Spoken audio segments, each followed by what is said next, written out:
Ang payo ng Diyos, dun sa may magulong buhay, hanggang sa nakapaghiwalay nga sa asawa, minsan nagkagulo-gulo na ang buhay, nagkawindang-windang na, ang payo ng Diyos doon, Mateo 11:28. Magsiparito sa akin kayong lahat na nangapapagal at nangabibigat ang lubha, at kayo'y aking papagpapahingahin.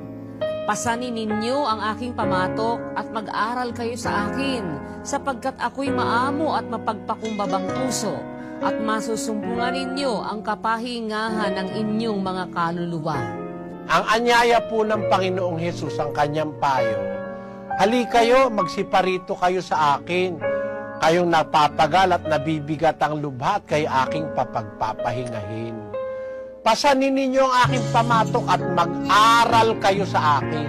Yun po ang payo ni Kristo, mag-aral kayo sa Kanya. Ang pinapayo ko po sa inyo, yung payo ni Kristo. Makinig po kayo ng aral ni Kristo, makakasumpong kayo ng kapahingahan ng inyong kaluluwa. At baka pati asawang pangalawa, magkaroon pa kayo ng matino, kapatid.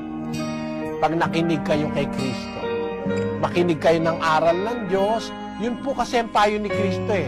Halika kayo mag-aaral kayo sa akin. O di mag-aaral tayo kay Kristo.